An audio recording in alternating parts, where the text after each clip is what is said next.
I'm Drake Menning, and this is my video summary number 7 for chapters 11 and 12. Chapter 11 discusses the law of torts. Torts cases are commonly to get compensation for those involved in personal injury due to the wrongful conduct of another. It can also involve harm to property. The chapter discusses different damages available in tort cases. The victim can sue their wrongdoer and can potentially recover compensatory damages, nominal damages, or punitive damages. Compensatory damages are the most popular and include total compensation for the injury suffered and generally puts the victim back to where they were before the incident. If the victim cannot prove their damages to recover compensation, they can be awarded nominal damages.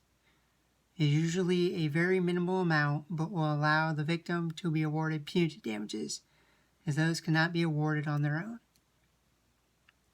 Punitive damages can be awarded for an act that is flagrant or immoral. This punishes the person committing the wrongful act and deters them from doing this again, and others from also engaging in such conduct. Victims can be awarded large amounts in punitive damages depending on the case. Torts can be put into 3 categories, which are intentional, negligent, and strict liability. They can be distinguished by the amount of willfulness in the act of wrongful conduct. An intentional tort is very purposeful, and the defendant most likely knows harm will be involved. Negligent torts are more of a negligent or careless act and is not done on purpose. A strict liability tort involves dangerous actions that are not safe, even if care is taken. Intentional torts against another person include assault, battery, and defamation. Assault is one of the most common torts. This is when someone physically threatens someone and creates fear, and battery is the actual harmful bodily contact. Defamation is another common tort, which is when someone makes a false statement that is harmful to the reputation of another person. Intentional torts against property include trespass and conversion, and intentional torts against economic interests include disparagement, intentional interference with a contract, unfair competition, and misappropriation. Trespassing on property is common. This is when someone goes onto the private property of another person without their permission. Conversion is a more serious crime and is when someone takes someone else's property from their possession and they no longer have control of it.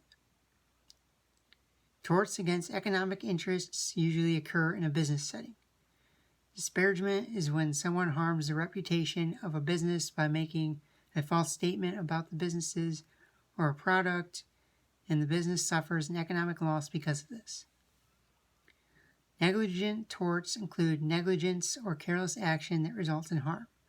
Negligence is not a willful wrongdoing, but shows the manufacturer or wrongful party did not take proper precautions to fully protect others. As an accountant, many of these torts may not necessarily apply to me in a working situation, but are helpful to know about in my personal life. There are some that could happen in a business situation, and either way, it is good for me to know what all the types of torts are and what is involved with each. If I should ever come across these actions in my personal life or business, I will understand them better and be more aware of my rights and what damages are available to me.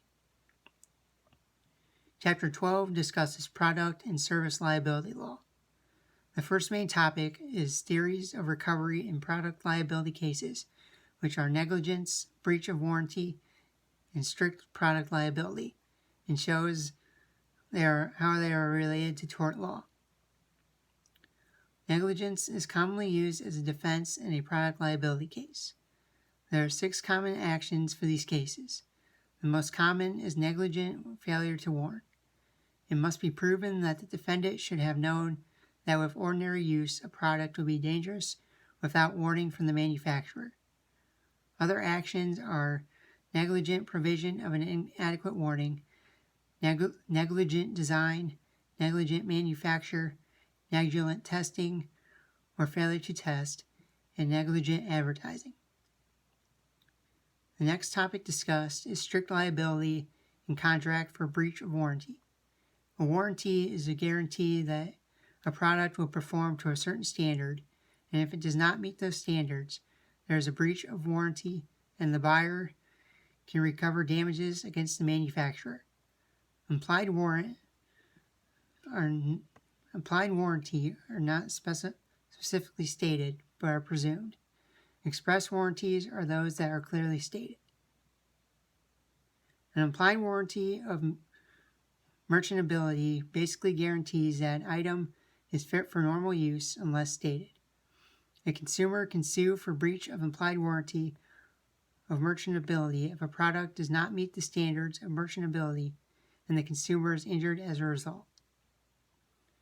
Another implied warranty for a product liability case is implied warranty of fitness for a particular purpose.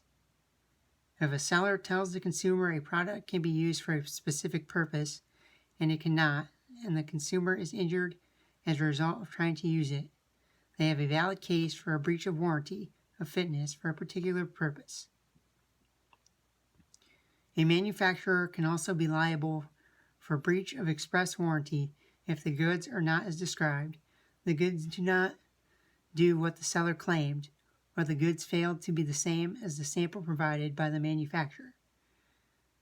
If there is a disclaimer made by the manufacturer in advance that they are not responsible for any liability, or their liability is only limited to certain things, they cannot be held liable for breach of warranty. The next topic discussed is strict liability in tort. A person is subject to liability if they sell a defective product or one that is unreasonably dangerous, and it does physical harm to the consumer or user, even if their seller took care in the sale. If the product was defective when it was sold, which made it dangerous, and this caused an injury to the buyer or user, they can take strict liability action. Another topic discussed is market share liability. If a defective product is older and it cannot be traced to a particular manufacturer, the issue can be resolved by market share theory. In certain cases, this type, plaintiffs have been allowed to sue all manufacturers who produced that particular product at the time it was manufactured, and liability apportioned to the manufacturers according to the share of the market they held at the time. Another type of liability, which is being seen much more recently, is service liability suits, which are brought upon professionals for services they provide and are called malpractice suits. This usually involves doctors, lawyers, accountants, and other professionals. A malpractice suit usually involves negligence, fraud, or breach of contract by the professionals. A specific type of malpractice suit that could affect me as an accountant is the accountant's liability.